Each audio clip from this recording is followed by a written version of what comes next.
मकसूद असा सारियां दे महबूब जनाबे पीर तरीकत पीरजादा मोहम्मद अजमल रजा कादरी साहब दामद बरकातुहुल कुद्सिया वस्सलातु वस्सलामु अला सय्यदिल अंबिया वल मुरसलीन व अला आलिहि व अस्हाबिहि अजमाइन अम्मा बाद आऊज़ु बिल्लाहि मिनश शैतानिर रजीम बिस्मिल्लाहिर रहमानिर रहीम कमा अरसलना फ़ीकुम रसूलन मिनकुम यतलू अलैकुम आयातिना व युज़क्कीकुम क़ाल अल्लाहु तबारक व तआला फ़ी मक़ाम आखर अला बिज़िक्रिल्लाहि तत्मइन्नुल क़ुलूब सदक़ल्लाहुल अज़ीम व सदक़ रसूलुहुन नबियुल करीम व नहनु अला ज़ालिका लमिनश शाहिदीन व शाकिरीन वल्हम्दुलिल्लाहि रब्बिल आलमीन।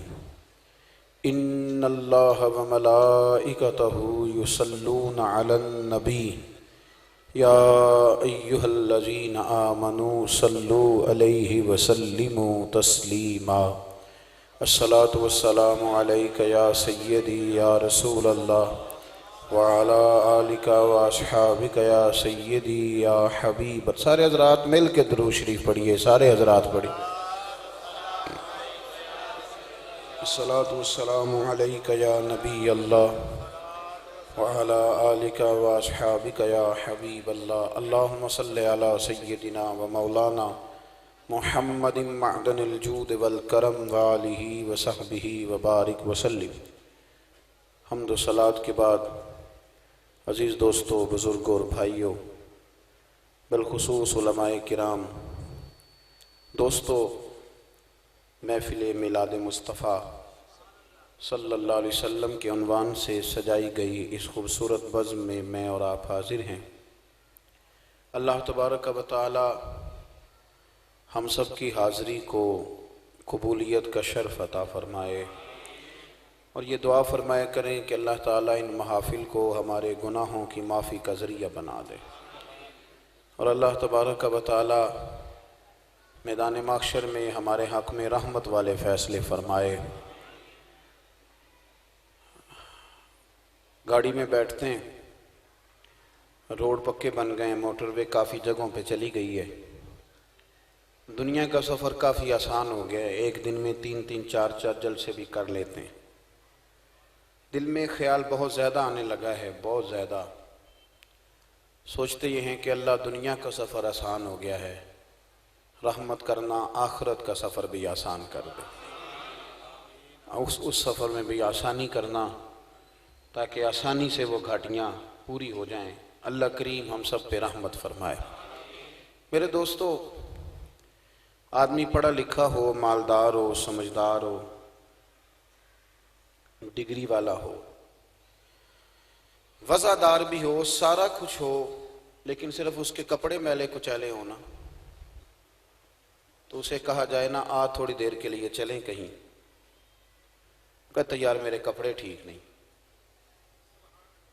वो भाई कपड़े कोई कह देगा कि ये बंदा जाहिल है, कपड़े नहीं भी कभी ठीक होते।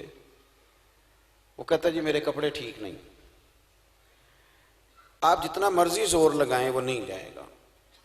उसी आदमी को, बंदा पढ़ा लिखा है, उसके घर में एमए की, पीएचडी की, एमफिल की डिग्री पड़ी हुई है, मालदार भी है, घर भी अच्छा है, आप कहें जी 4 मेहमान तेरे घर आने लगे, उन्होंने कहा तो ठहर जा यार जरा मुझे कपड़े बदल लेने दे, कपड़े बदल लेने दे। और जब आप नहा लेते हैं, साफ कपड़े पहन लेते हैं, कंघी कर लेते हैं, खुशबू लगा लेते हैं, तो आप अपने आप को जरा हल्का हल्का महसूस करते हैं, कहते नहीं मेरी तबीयत निखर गई है, ऐसे जैसे कुछ चीज मेरे ऊपर से उतर गई।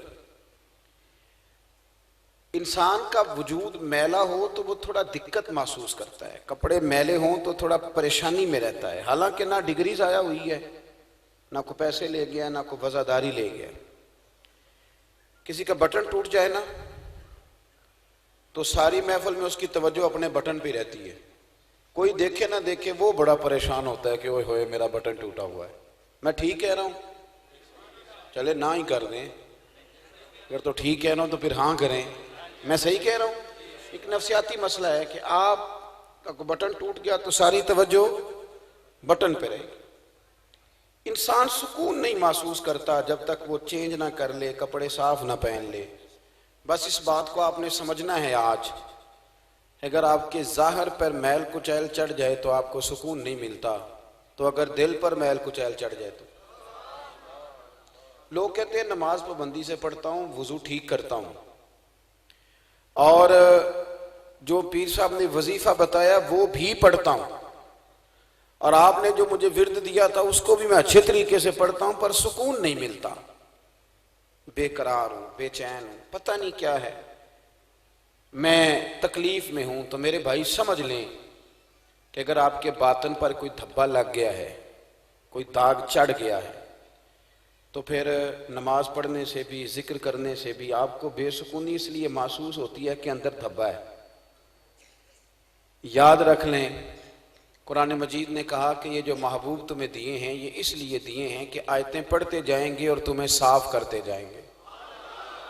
कमा अरसलना फीकुम रसूलम मिनकुम यतलु अलैकुम आयातिना वयुज़क्कीकुम वयुज़क्कीकुम वयुज़क्कीकुम। ये मेरे महबूब तुम पर मेरी आयतें पढ़ेंगे और तुम्हें पाक कर देंगे, तुम्हें पाक करेंगे रसूल पाक। तुम्हारे अंदर जो धब्बे हैं, जो मैल है, वो उतर जाए। ये धब्बे कौन से हैं? हसद एक धब्बे का नाम है, तकब्बुर एक धब्बा है, लालच एक धब्बा है। ये जो हसद होता है ना, ये आदमी को बेचैन रखता है। इंसान मानता नहीं, लेकिन बेचैन इसलिए होता है कि जल रहा होता है।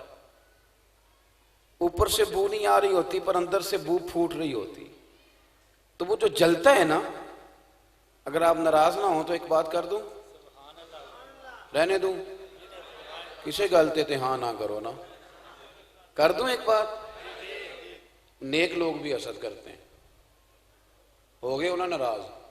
मैं तो पूछे ऐसी कि नहीं ना होगे, ये मैंने क्या कह दिया है? नेक लोग भी। अब आप मुझे घूरने लग गए हैं, जो नेक नेक हैं वो घूर रहे हैं कि जनाब आपने ये क्या कह दिया है। लेकिन मेरी बात गौर से सुनो, मैं तिरमिज़ी शरीफ की हदीस पेश करने लगा हूं। नबी पाक सल्लल्लाहु अलैहि वसल्लम ने फरमाया, हसद नेकियों को इस तरह खा जाता है जिस तरह खुश्क लकड़ी को आग खा जाती। हसद नेकियों को, इसका मतलब है कुछ लोग हैं जो नेकियां भी करते रहते हैं और हसद भी करते रहते हैं। ये हुजूर की हदीस बताती है कि बाज नेक लोग भी हसद। अब समझ आ गई ना बात की? अजीज दोस्त, हसद, आपने नमाज पढ़ी लेकिन हसद ही ना छोड़ा, रोजा रखा पर हसद ही ना छोड़ा, इल्म पढ़ा पर हसद ही ना छोड़ा, वो आपको बेचैन करेगा। और आला हज़रत बरेलवी रहमतुल्लाह अलैह फरमाते हैं, हसद करने वाला बंदे पर एतराज नहीं करता, रब की तकसीम पर एतराज करता। वो कहते हैं उसे को दिया है, मुझे देना चाहिए था। अल्लाह की तकसीम पर माज़अल्लाह। जब आप में हसद आता है ना, जब आप जलते हैं, फिर आप बेसुकून होते हैं, बेकरार होते हैं, फिर आप अपनी नेमत पर शुक्र करने की बजाय दूसरे की नेमत को हासिल करना चाहते हैं, तो आपको तकलीफ होती है। देखें, मेरे नबी पाक अलैहिस्सलाम ने फरमाया, हसद ना करो, रश्क करो। क्या करो? और रब के खजाने कोई खाली तो नहीं ना। अर्ज करो मालिक, उसे दिया है तो फजल करना, मुझे भी अता फरमा। हसद करने की क्या जरूरत है? रश्क करें। देखें हुजूर किस तरह तज़किया करते हैं। नबी पाक अलैहिस्सलाम ने फरमाया, दो लोगों पर रश्क करो। रश्क हुजूर किस पर? हुजूर फरमाने लगे, एक वो जिसको अल्लाह ने माल दिया हो, और दूसरा माल अल्लाह ने दिया हो तो वो सुबह शाम अल्लाह के रास्ते में खर्च करे। और फरमाया दूसरा वो शख्स जिसे अल्लाह ने कुरान का इल्म दिया हो, वो सुबह भी कुरान का दर्स दे और शाम भी कुरान का दर्स दे। रश्क का मिजाज बनाए, रश्क का, कहें वाह वाह क्या बात है। देखे ना, जब अल्लाह किसी को नवाजता है तो अल्लाह हमारा रब है ना, तो उस वक्त हमें पता क्या करना चाहिए? बंदा नहीं देखना चाहिए, रब की अता देखनी चाहिए। कहना चाहिए क्या शाने है मेरे रब की। देखो, कल गरीब था तो आज अल्लाह ने कितने रंग लगा दिए।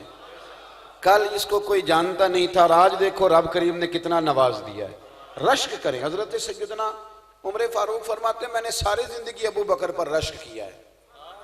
मैंने सारी जिंदगी अबू बकर पर, को नहीं समझ आई आपको मेरी बात?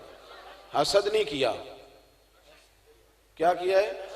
वो रश्क करते थे, कहते थे अबू बकर तेरी क्या बात है, दौड़ सारी जिंदगी लगी रही कि मैंने अबू बकर से नेकियों में आगे गुजरना है, पर इनका इख्तलाफ नहीं हुआ। हजरत अबू बकर सिद्दीक तो जाते वक्त अपनी जगह पे जानशीन ही हजरत उमर को बना के गए। वो कहते हैं मेरी दौड़ लगी रही कि मैंने नेकियों में आगे गुजरना है। हजरत अबू बकर सिद्दीक बड़े बीमार थे, अलील थे। जब आपने कहा मेरे बाद खलीफा उमर होगा, लोगों ने कहा हुजूर वो तो बड़े सख्त आदमी है। तो हजरत अबू बकर फरमाने लगे मैं दुनिया से जा रहा हूं, इस हालत में जो बड़ा झूठा हो वो भी सच बोलने लगता है। फरमाया तुम जिसे सख्त कह रहे हो ना, अगर मेरे मालिक ने मुझसे पूछा कि अबू बकर तो मेरे महबूब की उम्मत किसके हवाले करके आया है, तो मैं अपने रब की बारगाह में अर्ज करूंगा मालिक जो तेरे महबूब की उम्मत को सबसे ज्यादा प्यार करने वाला था उसे तेरे महबूब की उम्मत का सरबराह बना के आया। वो कहते हैं मैंने सारी जिंदगी रश्क किया है जनाब सिद्दीक अकबर का। देखिए ना, साल के बाद 2.5% ज़कात देनी पड़ती है। तो जिनको दिया ना अल्लाह ने, वो भी 15 मुफ्तियों से फतवा पूछते हैं कि शायद कोई गुंजाइश दे ही दे कि तेरे थोड़े बनते हैं। बड़े फतवे, इधर भी जाएंगे उधर भी, गुंजाइश तलाश करने। इसलिए ज्यादा लोगों से कभी कभी कह देता हूं दोस्तों से, मैं कहता हूं ज्यादा मसले पूछता ही वो बंदा है जो गुंजाइश लेना चाहता है। कहता है कहीं से कोई रास्ता बन जाए निकल जाऊं। 2.5% देना बड़ा मुश्किल है। तो हजरत उमर कहते हैं मैं तो 50% ले आया था। आप समझे मेरी बात? जिसके बैंक अकाउंट के अंदर 1 करोड़ रुपया पड़ा है, आप उससे कहें ना 50 लाख दे, अल्लाह के रास्ते में देता है वो? सवाल ही नहीं पैदा होता। हजरत उमर कहते हैं मैं 50 लाख लेके आया था। हम जब आधा माल बयान करते हैं तो हम समझते हैं शायद कोई शय ही नहीं थी, यानी आधा माल कहते हैं मैं लेके आया था, पूरा 50 लाख मैंने पेश किए। लेकिन फरमाते हैं जब मैंने कहा जब अबू बकर से आगे निकलना, रश्क कर रहा हूं। कहते हैं उन दिनों हजरत सिद्दीक अकबर के हालात भी जरा कमजोर थे, वैसे भी कहत पड़ा हुआ था। तो मैंने कहा आज मैंने जीत जाना है, लेकिन कैसे जीतूं? जब पलट के देखा तो अबू बकर के सर पे टोपी कोई नहीं, पैरों में जूता कोई नहीं, कुर्ता उतार के तो टाट का लिबास पहन लिया, तेनू लब दिया आप गवाचे। वो सारा कुछ उतार के ले आए। कहते मैं हुजूर की बारगाह में हाजिर था, तो जो नबी पाक ने सवाल पूछे ना हम दोनों से, सवालों में ही बड़ा फर्क था, सवालों में ही बड़ा फर्क था। हजरत उमर कहते हैं मुझसे हुजूर ने पूछा क्या लेके आए हो, मैंने हुजूर आधा ले आया हूं। सवालों में बड़ा फर्क था। फिर गौर करें मेरी बात, सवालों में ही बड़ा फर्क था। मुझसे पूछा क्या लेके आए हो, या रसूलल्लाह आधा ले आया हूं। कहते हैं कुर्बान जाऊं, मुझसे पूछा लेके क्या आए हो, और अबू बकर सिद्दीक से फरमाने लगे घर क्या छोड़ के आए हो। सवालों में ही बड़ा फर्क है। मुझसे पूछा क्या लाए हो, और अबू बकर सिद्दीक से फरमाने लगे घर छोड़ के क्या आए हो। कहने लगे उनका जवाब भी बड़ा शानदार था। मुझसे पूछा क्या लाए हो, तो मैंने कहा हुजूर 50%। उनको कहना चाहिए था 100% ले आया हूं, लेकिन हुजूर ने पूछा छोड़ के क्या आए हो। तो देखो ये काबिल रश्क लोग हैं। हजरत सिद्दीक अकबर बोले, गोया अर्ज करने लगे हुजूर मैं कोई लवारस तो नहीं ना, मैं कोई कंगाल तो नहीं ना जिसका घर खाली हो गया हो। या रसूल अल्लाह मैं घर भरा हुआ छोड़ के आया हूं, मेरे घर में खुदा भी है और मोहम्मद मुस्तफा भी है। मैं अल्लाह रसूल को घर में छोड़ के आया हूं। अल्लाह रसूल कहते मैंने रश्क किया सारी जिंदगी।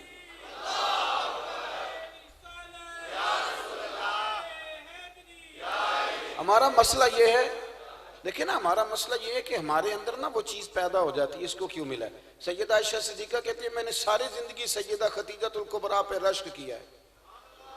मैंने सारी जिंदगी कहा वाह खतीजा तेरी क्या बात है, हुजूर इतना चाहते थे, इतना प्यार करते थे, इतनी बातें बताते, मैं रश्क करती, रश्क खतीजा क्या बात। आप फरमाती हैं कि नबी पाक सल्लल्लाहु अलैहि वसल्लम जब भी सैयदा खतीजा का नाम लेते थे ना तो हुजूर की आंखों में आंसू आ जाते थे।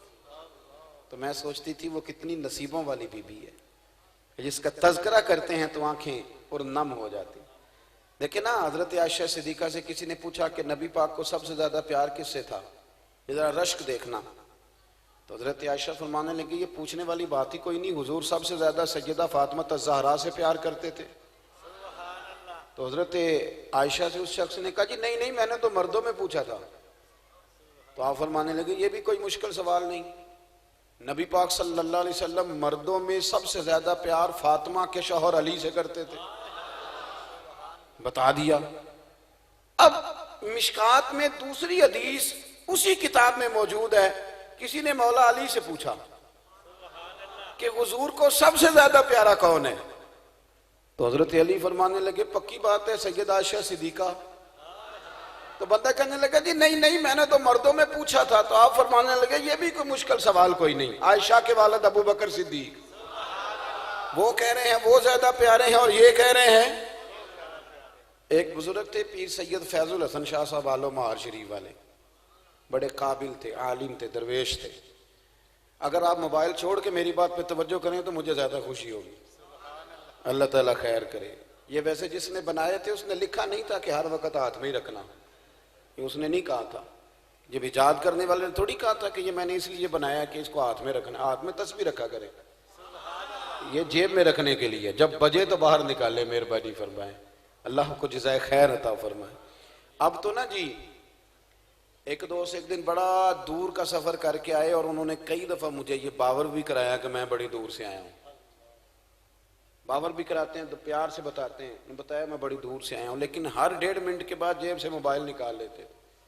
तो मैं उन्होंने आख्या मैं कि यदि ज़ियारत करनी सा तो घर ही कर लेनी सी, तो ना लंबा सफर करने की क्या जरूरत। आप तो मेरी ज़ियारत करने आए थे बकौल आपके, हालांकि कोई ज़ियारत वाला यहाँ रटा भी कोई नहीं, लेकिन मौज है ना लोगों की, अल्लाह आपको जज़ाए खैर अता फरमाए। आज तो मुझे शफीक साहब ने कहा था कि आपने लाइव तकरीर करनी है लोगों के बीच बैठ के, मुझे क्या पता था कि वहां भी रिकॉर्डिंग कराने जाना है। आप मेहरबानी करें, आज तो आमने सामने बैठे हैं ना जी, अल्लाह ताला आपको जज़ाए खैर अता फरमाए।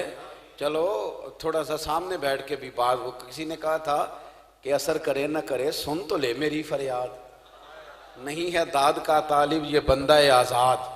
आप मेरी बात पे तवज्जो करेंगे। सैयद फैजुल हसन शाह साहब आलो महारवी रहमतुल्लाह अलैह, उनसे एक बंदे ने पूछा जी हजरत आयशा सिद्दीका अफजल है कि सैयदा फातिमा ज़हरा? तो आप फरमाने लगे तुझे क्या मुसीबत बनी है इस बहस में पढ़ने की, जो लोग बड़े होते हैं वो बड़े ही होते हैं, जो बड़े होते हैं वो कहने लगा जी आप आलिम किस बात के हैं, सवाल का जवाब ही नहीं दे रहे। फरमाने लगे चलो दे देते हैं। हजरत पीर साहब फरमाने लगे कि आयशा बीवी हैं नबी पाक की और फातिमा बीवी हैं अली पाक की। फरमाने लगे ये जो अली की बीवी हैं ये नबी की बीवी से अफजल नहीं हो सकती। और फिर फरमाने लगे कि फातिमा बेटी है नबी पाक की और आयशा बेटी हैं अबू बकर सिद्दीक की। तो फरमाने लगे अबू बकर की बेटी कभी भी नबी पाक की बेटी से अफजल नहीं हो सकती। वो बंदा के अंदर पीर साहब नतीजा की ये फरमान लगे घर जाके कड़ी तेन मैं गल दस चढ़ी है नतीजा, भाई बड़े लोग बड़े होते हैं, बड़े लोग बड़े होते हैं, तो आप बड़ों के को तोलने क्यों लग गए? आप रश्क देखें कितना है, वो आपस में रश्क कर रहे हैं, तुम कहते लड़ाइयां करते थे, वो तो रश्क कर रहे हैं मेरे भाई, रश्क देखे ना। मेरा दिल कर रहा है आपको एक खास बात भी अर्ज करूं। हजरत अल कौलुल बदी में ना इमाम सखावी ने लिखा है, इनका जरा आपस में रश्क देखे कितना है, हसद नहीं रश्क। यहाँ तो पीरों की करामतों पर भी पूरी जनाब वो लड़ाई चलती है, पूरी लड़ाई। मेरे पीर साहब की ज्यादा है, वो कहता मेरे पीर साहब की ज्यादा है। वो खुदा का खौफ करें, पीर की करामत नहीं होती, पीर की इस्तकामत होती है, सुन्नत शरीयत पर पाबंदी होती है। वो जितनी ज्यादा पाबंदी करे उतना ज्यादा बाइस से करामत है। हजरत सैयदना मौला अली शेर खुदा फरमाते, इमाम सखावी ने अल कौलुल बदी में लिखा है, फरमाते हैं कि हजरत उमर का ज़माना मुबारक था, मेरा बड़ा ही दिल कर रहा था सरकार की ज़ियारत कर। हुजूर के विसाल को काफ़ी साल बीत गए, दिल बड़ा परेशान था। मैं दुरूद शरीफ पढ़ता पढ़ता सो गया। मैंने ख्वाब देखी कि अल्लाह के महबूब फजर की जमात करा रहे हैं। चिर होया मैनू तरले लेंदियां, कदी मोड़ मेरे वल वागा, जे ख्वाब मेरी विच एक बार जे आवे मैं सारी उम्र न जागा। कहते हैं हुजूर नमाज पढ़ा रहे थे फजर की, 2 सूरतें सरकार ने पढ़ी पर बड़ा ही मजा आया, बड़ा ही मजा। कहते हैं नमाज मुकम्मल करके ना तो सरकार ने सहाबा की तरफ रुख नूर किया, तो एक सहाबी खजूरों का टोकरा लेके आए, या रसूलल्लाह ताजी खजूरें पकियां कबूल करें। हुजूर ने एक खजूर उठाई, साफ की, खाई, बाकी एक एक सहाबा को बांटी। हजरत अली कहते हैं 15-16 सहाबा के बाद मेरा भी नंबर लगा। खजूर खाई। खजूर का नहीं, दस्ते मुस्तफ़ा का बड़ा मज़ा था। कहते हैं बड़ा ही मज़ा आया। अभी मैं खजूर खा ही रहा था कि मस्जिद नबी में अजान हो गई। मौला अली फरमाते हैं आँख खुल गई, उठ मैं गया पर खजूर का जायका मेरे मुंह में अभी भी मौजूद था। अब इस पर पूरा बाप बांधा है शाह अब्दुल हक इलाहाबादी ने। वो कहते हैं कि हुजूर जिसको ख्वाब में कुछ चीज़ देते हैं वो हकीकत में भी उसे देते हैं। वो ख्वाब में नहीं होती, वो हकीकत में होती है। पूरा बाब है। बहरहाल उन्वान पे रहना चाहता हूँ। हजरत अली फरमाते मैं उठा, वुजू किया, सुन्नत पढ़ी, मस्जिद चला गया, जाके सब में बैठ गया। उमर फारूक आए जमात कराने। कहते उमर ने नमाज शुरू की तो मुझे झटका तब लगा जब उमर ने भी वही सूरत शुरू कर दी जो ख्वाब में सरकार ने पहली रकत में पढ़ी थी।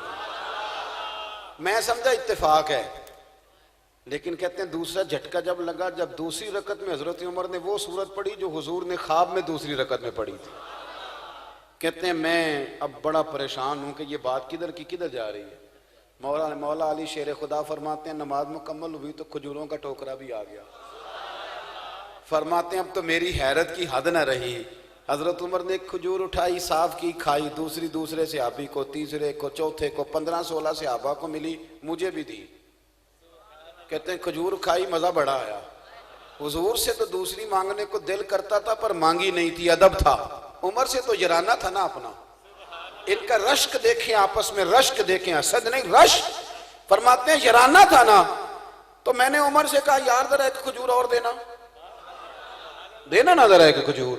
तो कहते हैं जनाब उमर फारूक ने खजूर उठाई, साफ भी की, मैं समझा मिलने लगी है, उठाई भी, साफ भी की, और दूसरे सहाबी की तरफ हाथ बढ़ाया, मेरी तरफ देख के हल्का सा मुस्कुराए, फरमाने लगे अली ऐसे ना कर, अगर रात को नबी पाक से दूसरी लेता तो मैं भी सवेरे तुझे दूसरी दे दे। हुजूर से दूसरी ली नहीं, नबी पाक से दूसरी मांगी नहीं, तो मैं कैसे दे दूं। ख्वाब मेरी विच आया सी माही तो मैं ओदे गल विच पा लईयां बावां, डर दी मारी अख भी ना खोला, डर दी मारी, मैं डर दी मारी अख, क्योंकि आई ये रात विशाल दिवाली, रब्बा ये रात मुक्कण ना देवी, ये रात मुक्कण ना देवी, डर दी मारी मैं अख भी ना खोला, किते फेर विछड़ ना जावा। मेरे रसूल पाक के गुलाम रश्क करते थे, रश्क। हजरत अली कहते हैं मैं रोया तो उमर भी रो पड़े। कहने लगे अली जो रात तुझे नवाज के गए वो मेरे ऊपर भी करम फरमा के गए। रश्क करें जिंदगी, खुदारा छोड़ दें असद करना, छोड़ दें एक दूसरे से जलना। अब तो आप यकीन करें दीनदार लोगों का, अहले हक लोगों का जवाब दर जवाब, जवाब अल जवाब, इस तरह हमने उलझाया है चीज़ों को कि नया आने वाला आदमी कहता है कि दीन की असल बात असल में बता कौन रहा, तो मेला लग गया है। कोई कहानी सुना रहा है, कोई बात कर रहा है, कोई उसको गलत कह रहा है। कोई बंदा ऐसा है ही नहीं जो बिल्कुल ठीक हो। हमारे हसद ने इतनी तबाही कर दी, किसी के हक में खैर वाली बात हो, जब आप हसद करेंगे तो बेसुकून रहेंगे। दूसरी बात ये, बेसुकून बंदा पता कौन रहता है, मैंने ये भी आयत पढ़ी है, अला बिज़िक्रिल्लाह तत्मइन्नुल कुलूब। अल्लाह फरमाते हैं याद रहो, रखो, खबरदार हो जाओ, अल्लाह का जिक्र करोगे तो दिलों में चैन होगा। पता है बेसुकून कौन रहता है, जो नतीजा अपनी मर्जी का मांगता है। अकीदा तौहीद इस्लामी अकायद की जान है। जब आपने कहा ला इलाहा इल्लल्लाह मुहम्मदुर रसूलुल्लाह सल्लल्लाहु अलैहि वसल्लम, इसका माना यह है कि अब मैं अपने आप को ना अपने अल्लाह के हवाले करता हूं। अब रब गरीबी में रखे फिर भी मैं राजी हूं, बीमारी में रखे फिर भी राजी हूं, सेहत में रखे फिर भी, औलाद दे तो फिर भी राजी हूं, ना दे तो, समझे मेरी बात। ये तौहीद है। हम ना ठीक होना चाहते हैं। दोस्त अक्सर आके कहते हैं कोई वजीफा बताएं, तबीयत ठीक नहीं रहती, तो उन्हें कहते हैं सूरह फातिहा पढ़ो, कहते हैं बड़ी देर से पढ़ रहा हूं पर शिफा नहीं हो रही। तो मैं कहता हूं फिर आप अल्लाह की रजा पे राजी हो जाए, फिर अल्लाह की रजा पे राजी रहना भी तो सीखो ना, राजी रहना भी तो सीखो। बहुत सारी बेसुकूनी इस बात की है कि हम ना हम चाहते हैं मेरी मर्जी का सुकून हो, मेरी मर्जी का घर हो, मेरी मर्जी के बच्चे हों। भाई ऐसा ना करें। आप अपने हक में अपने रब के फैसलों को कबूल करें, आप कबूल करें अपने मालिक के फैसलों, आप राजी रहें। हमारा मसला ये है, बेसुकूनी की बुनियादी वजह ये है कि मान भी लिया है कि अल्लाह हमारा रब है, मान लिया है, तो फिर ये भी हम मानते हैं कि अल्लाह अलीम भी है और हकीम भी है, उसे पता है किसको क्या देना है और कब देना है, जानते हैं ना वो।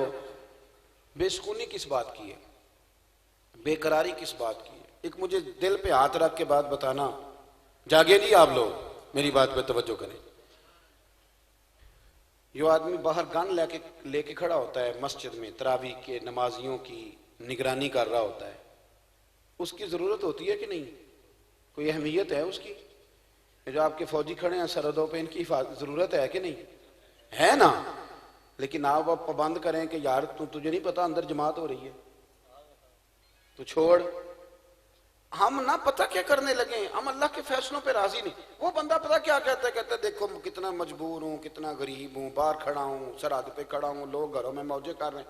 उसे ये नहीं पता कि नबी पाक सल्लल्लाहु अलैहि वसल्लम ने फरमाया वो आंख जहन्नम पर हराम है, वो आंख जो अल्लाह की रिजा के लिए पहरेदारी करती है, लेकिन वो वहां खड़ा है तो बेसुकून है। इसी तरह हर बंदा जहां वो बैठा ना, वो कहता हो सबसे मुश्किल में मैं ही। हम अपनी मर्जी से जीना चाहते हैं, इसलिए बेसुकून है। अपने आप को अपने रब के हवाले करें, छोड़ दें चक्करबाजी से। बस मैं आपको एक बात अर्ज करूं, बहुत सारी किताबों के निचोड़ के तौर पर हमारे बुजुर्ग जी फरमाते हैं कि जब इंसान अपनी मर्जी का नतीजा मांगता है ना, तो पागल हो जाता है, और जब सारा कुछ अल्लाह पे छोड़ देता है ना, तो फिर रब फरमाते हैं वमन यतवक्कल अलल्लाह फहुव हस्बुह, तो मेरे ऊपर भरोसा तो कर, मैं तेरी दुनिया भी सवार दूंगा, तेरी आखिरत भी बना दूंगा।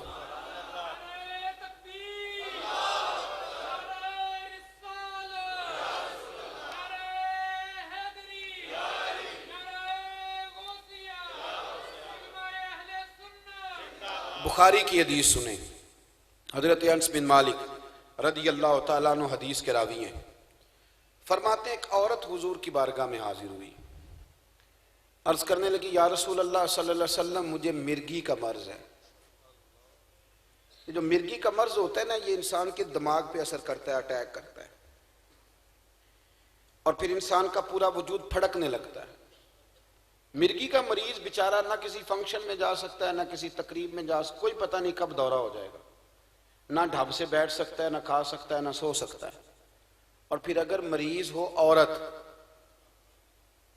तो औरतें तो वैसे बेचारी पहले ही कम हौसले वाली होती हैं। औरत हाजिर खिदमत हुई, मेरी बात पे गौर करना है आपने। उसने अर्ज की या रसूल अल्लाह सल्लल्लाहु अलैहि वसल्लम, मुझे मिर्गी का मर्ज है, हुजूर बड़ी देर से है, मैं बड़ी तकलीफ में हूं। या रसूल अल्लाह, मैं उस तबीब के पास आई हूं जो कायनात में सबसे बड़े तबीब है, हुजूर मेरे लिए दुआ कर दें। या रसूल अल्लाह दुआ कर दें, अल्लाह मुझे शिफा दे दे। हुजूर मुस्कुराए और सरकार फरमाने लगे तू मेरे साथ एक सौदा नहीं कर लेती? उसने कहा हुजूर वो क्या? सरकार फरमाने लगे जा तुझे इजाजत है, कोई पाबंदी नहीं, अगर तू कहती है तो मैं तेरे लिए दुआ करता हूं, रब तुझे अभी शिफा अता कर देगा, अपना फजल करेगा। और फरमाया अगर तू करे ना सबर, मिर्गी के साथ ही गुजारा करे, तो मैं तेरे साथ वादा करता हूं अल्लाह हिसाब नहीं लेगा, बगैर हिसाब किताब जन्नत अता करे। मेरा ख्याल है मेरे पीर साहब, आपके पीर साहब कहे ना जी आप ये सौदा कर लें, शिफा चाहिए कि जन्नत, ना कह हजरत जी तुसी शिफा दी दुआ करो, जन्नत भी अल्लाह देगा। यही है ना जवाब हमारा, सही कह रहा हूं? आप ये वाली दुआ करें ना जी, आगे भी देखी जाएगी। लेकिन ये इत्मीनान कल्बी और चीज का नाम है, तज़किया नफ्स और है। नबी पाक सल्लल्लाहु अलैहि वसल्लम ने फरमाया सौदा कर ले, शिफा चाहिए कि जन्नत? हजरत अनस बिन मालिक कहते उसने 1 मिनट भी नहीं पूरा लगाया सोचने पे, फौरन बोल उठी, कहने लगी सोनिया थोड़ी सी तो जिंदगी है, मैं मिर्गी समेत ही गुजारा कर लूंगी, आप मेरे साथ वादा फरमाए अल्लाह मुझे बगैर हिसाब किताब जन्नत अता कर दे। ये है इत्मीनान, ये है करार। हमारा ये मसला है कि हम सुख ढूंढने आए हैं दुनिया में, हम रब रसूल के वादों पर माज़ अल्लाह यकीन नहीं करते, कमजोरी दिखाते। हुजूर ने फरमाया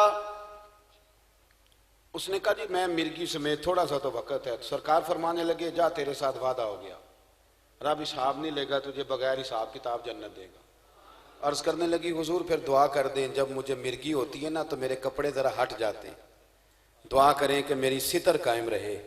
हुजूर ने दुआ कर दी। सहाबा कहते हैं जितनी मर्जी तकलीफ होती थी कपड़े वजूद के साथ जमे रहते थे, इत्मीनान। हजरत अनस बिन मालिक फरमाते हैं कि वो हजरत उस्मान गनी के ज़माने तक मौजूद रही वो खातून, हजरत उस्मान गनी के ज़माने तक। फरमाते हैं जब भी कोई मदीने से बाहर से आता था ना और कहता था कुछ जन्नतें दिखाओ, तो हम उस बूढ़ी के दरवाजे पर दस्तक देते थे और हम कहते थे इसकी ज़ियारत करो, ये वो नसीबों वाली औरत है जिसे दुनिया में मदीने वाले रसूल ने जन्नत अता फरमाई। थोड़ा सा इत्मीनान अपनी जिंदगी में लाएं, थोड़ा सा इत्मीनान। हजरत अय्यूब अलैहिस्सलाम बीमार हो गए थे, बड़े बीमार हो गए थे, पूरे वजूद में तकलीफ रहती थी, बेटे इंतकाल कर गए थे, खेत खलियान सारे एक ही वक्त में, पहले बड़ा कुछ था फिर हर चीज चली गई, मालिक ले गया। 16 साल हो गए आपको बीमार थे आप, कितने साल बोल के बताना आप। तो आपकी अहलिया कहने लगी आप अल्लाह के नबी हैं, दुआई कर लें। तो आप फरमाने लगे तंदुरुस्ती कितनी देर रही, दौलत कितनी देर रही, माल कितनी देर रहा। कहने लगी 60 साल। तो आप फरमाने लगे बीमारी को कितने हो गए, कहने लगी 16 साल। आप फरमाने लगे जरा ये बीमारी को भी 60 हो लेने दे, बराबर हो लेने दे, फिर दुआ भी कर लेंगे। इसको भी तो हो लेने देना। हमारा मसला ये है कि सारी जिंदगी सुख रहते हैं, लेकिन वो जाके 60 साल की उम्र में भी घुटने में दर्द शुरू होती है तो कहते हैं मैं ले गया मैनू गोडा, मेहरबानी फरमाए। इतनी जल्दी आप, इतनी जल्दी, थोड़ा रुके तो सही ना, मालिक है और जब कोई तकलीफ देता है तो दर्जे भी बड़े ही बुलंद करता है, बड़ा नवाजता है। आपने जब ये कहा ना कि 60 साल होंगे तो दुआ करेंगे, तो अल्लाह पाक ने उसी वक्त शिफा दे दी, दौलत भी आ गई, अल्लाह ने औलाद भी दे दी। एक दिन घर में बैठे बैठे अहली आपसे पूछने लगी कि अय्यूब दुख अच्छे थे कि सुख? अब तो आसानी आ गई, आपने पहले सुख देखे फिर दुख देखे, अब फिर सुख देखने, अच्छा क्या था? तो आप फरमाने लगे सारे दिन ही अल्लाह के, पर अगर तुम मुझसे पूछे ना तो दुख ही अच्छे थे, वो अच्छे थे। कहा वो किस तरह?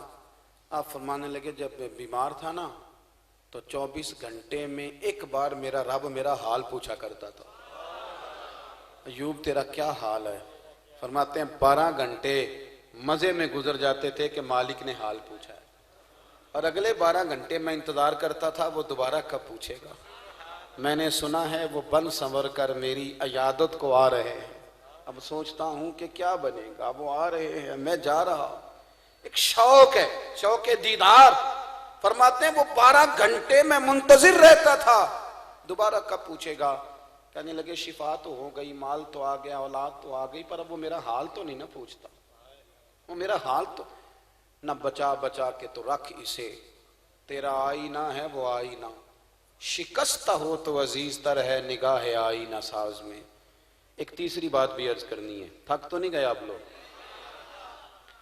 बस जल्दी, मैं इतनी लंबी तकरीर नहीं करता, को पता है आधे घंटे का ही कायल हूँ, तो बस आधे घंटे के करीब, बल्कि थोड़ा सा शायद ज़्यादा हो गया मुझे बात करते हुए, तो थोड़ी देर ही और बात करूँगा। अल्लाह आपको जज़ाए खैर अता फरमाए। एक आपको और बात बतानी है सुकून हासिल करने के लिए। एक तो असद छोड़ दें, अल्लाह की रज़ा पे राज़ी रहें, और तीसरी बात ये कि मैंने आपसे पहले इजाज़त ली है कि आपने मेरे साथ नाराज़ नहीं होना, क्योंकि आपने मुझे बुलाया है बात करने के लिए। तो मैं अगर कोई तकलीफ किसी को पहुंच जाए तो पहले माजरत करता हूं। अगर सुकून लेना चाहते हैं ना जिंदगी में तो चालाकी करने की कभी कोशिश ना करें, किसी को शीशे में उतारने की कोशिश ना करें। कंजुल माल में हदीस है, मेरे नबी पाक अलैहिस्सलाम ने फरमाया जन्नत में कसरत भोले भाले लोगों की होगी। मैं छोटा आदमी हूँ, मेरी अपील समझें, मुझे यकीन करें इतने तेज लोग मिलते हैं। हमने 2-4 किताबें पढ़ी हैं, दुनिया शीशे में उतारती थी, हमें शीशी में उतार लेते हैं, पता ही नहीं चलता क्या कर गए, कहाँ बेच गए, क्या हो गया, किस तरह का निज़ाम हो गया। इस तरह का अजीबो गरीब मुअम्मा हो जाता है, इस तरह का अजीबो गरीब मुअम्मा हमें साल के बाद पता चलता है कि ओहो किसी ने हमारा रेट ले भी लिया, लेके घर भी चला गया, हमें पता ही कोई नहीं क्या बन गया, किधर का किधर मामला, खुदारा। ये चालाकी छोड़ी। अब आप बहुत तेजी दिखाते हैं तो अपने आप को तकलीफ देते हैं। आप यकीन हम हर शय तेजी के साथ करना चाहिए। चालाकियां आप यकीन करें, घर में माँ बाप से चालाकी, कारोबार में कारोबारी लोगों से, ताजरों से चालाकियां, बहन भाइयों, रिश्तेदारों, दोस्तों से चालाकियां। तो मैं कुछ ऐसे बेवकूफ़ों को जानता हूं जो अपने उस्ताद और मुर्शिद से भी चालाकी करते हैं। हाँ, अपनी जान पे जुल्म करते हैं, कभी एक नुक्ता फैज नहीं पा सकेंगे, सवाल ही पैदा नहीं होते। उनकी बारगाह से तो फैज वो पाता है जो अपना आप मिटा के उनके कदमों में पेश कर देता है। कभी भी ये चालाक बनना, तेजी दिखाना, कहानियां सुनाना, शीशे में उतारना, क्या कर लेते। आपको पता है सियासतदानों की इज्जतें क्यों कायम नहीं रहती? इल्ला माशाल्लाह, सबकी बात नहीं करता, उनके चालाकी करते हैं, झूठ बोलते हैं, दावे करते हैं, तो चंद दिन लगते हैं, वो शीशा सारा टूट जाता है, कोई शय नहीं पल्ले रहती। कभी भी तेजी ना दिखाएं।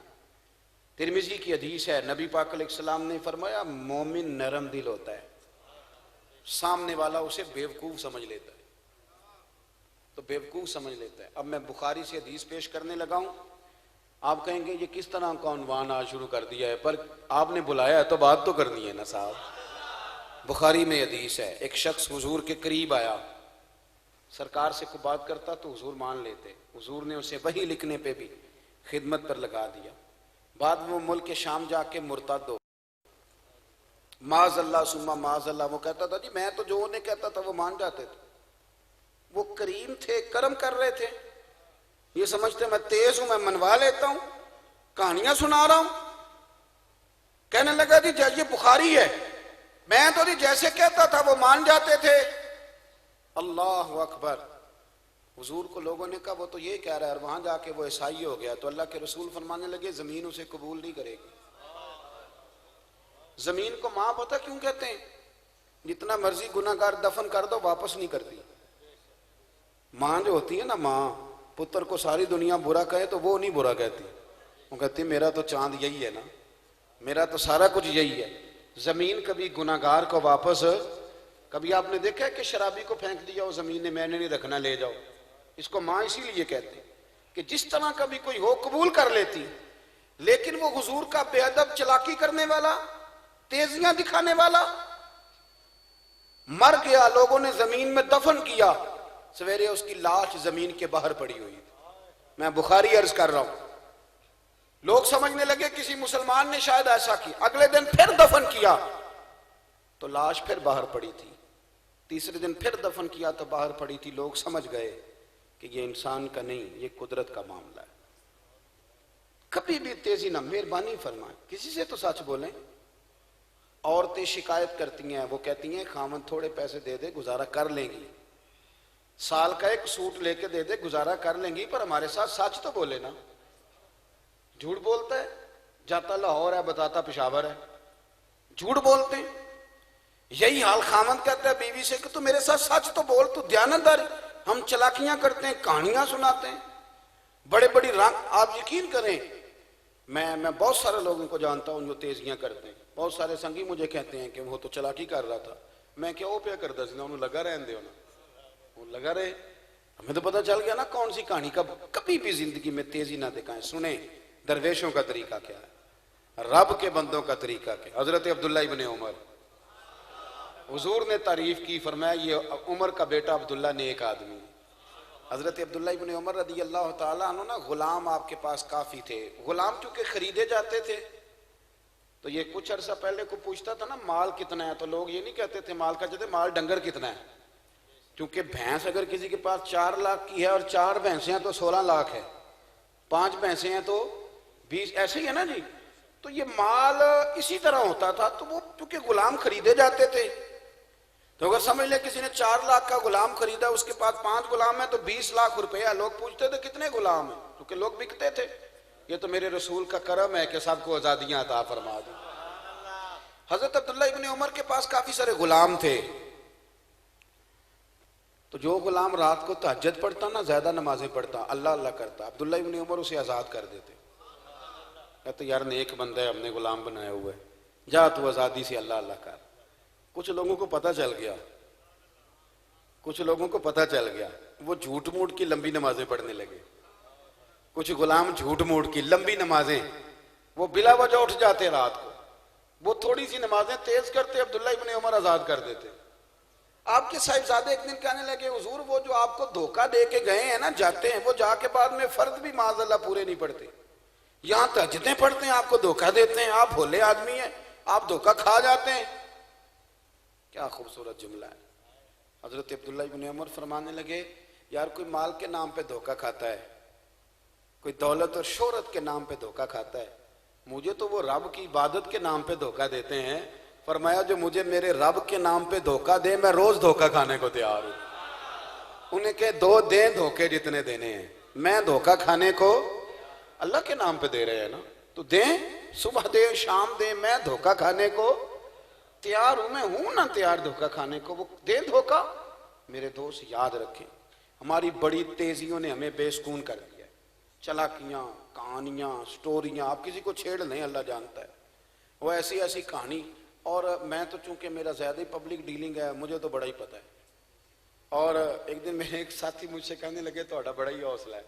मैं क्या, हौसला नहीं, मेरी ट्रेनिंग समझ ले तू। इसलिए कि अब किस किस को आप, अल्लाह ताला माफ फरमाए, किस किस को आप रोकेंगे, किस किस को आप पकड़ेंगे, ऐसा ना हो तन्हा ही रह जाए। ऐसी कहानी लोग बनाते हैं ना, ऐसा करें, तकलीफ होती है, आपके बड़ों को तकलीफ होती है, घर वालों। आप सादी बात करें, सच्ची बात करें, दयानत की बात करें, परहेजगारी की बात करें। सच बोल के ना, झूठ बोल के जीतने से बेहतर है सच बोल के हार जाया करो। हार जाओ पर सच बोलो, आप खरी बात करो, सच्ची बात करो। कभी भी अपनी जिंदगी देखे ना, इमाम आजम अबू हनीफा रहमतुल्लाह ताला अलैह कपड़े के ताजर थे, तो कपड़े में कोई नुक्स होता था ना, तो ग्राहक जब कपड़ा पसंद करने लगता था तो पहले बताते इसमें ये नुक्स है, इसमें ये नुक्स है, इसको जरा ध्यान से खरीदना, ये कपड़ा ठीक नहीं है। तो लोग कहते हैं आप किस तरह के ताजर हैं, आप नुक्स बता रहे हैं। तो फरमाने लगे, दुनिया तो थोड़ी देर की है ना, मैंने बंदे नहीं राजी करने, मैंने अपना रब राजी करना। नबी पाक सल्लल्लाहु अलैहि वसल्लम की बारगाह में दो सहाबी आए, एक कहने लगा ये जमीन का टुकड़ा मेरा है, दूसरा कहने लगा मेरा है। वो भी दलील देता था, ये भी दलील देता था। नबी पाक अलैहिस्सलाम ने फरमाया, हो सकता है तुम में से कुछ ज्यादा तेजी दिखाए और अपने हक में फैसला करा ले, लेकिन याद रखना यहाँ तो फैसला करा लेगा, सुबह कयामत मुश्किल में आ जाए। वो दोनों ही छोड़ गए, दोनों ही छोड़ गए, तेजी ना दिखाएं। शाह अब्दुल अजीज साहब मुहद्दिस देलवी रहमतुल्लाह ताला अलैह गुजर रहे थे, तो दो बंदे जमीन पर लड़ाई कर रहे थे, झगड़ा। एक कह रहा था मेरी है, दूसरा कह रहा मेरी है। बाबा जी आप जा रहे हैं, आप ही को फैसला कर दें। तो शाह अब्दुल अजीज साहब मुहद्दिस देलवी फरमाने लगे, जमीन से ना पूछ लें किसकी है।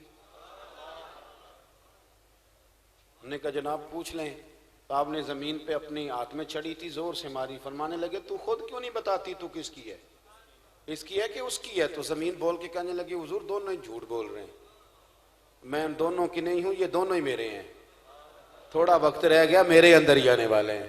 मिट्टी दें ते मिट्टी रहना ही, मिट्टी दें ते मिट्टी दें ते चलाकी करके सोने का तो नहीं ना बन जाना, जो है ना वही रहना है ना। मियां साहब कहने लगे मिट्टी दें ते मिट्टी रहना ही, मिट्टी दें ते मिट्टी रहना ही। एवं कादी बल्ले बल्ले, अज मिट्टी दे उत्ते बंदे आते, कल मिट्टी दे थले। कौन सा रट्टा, कौन सा झगड़ा।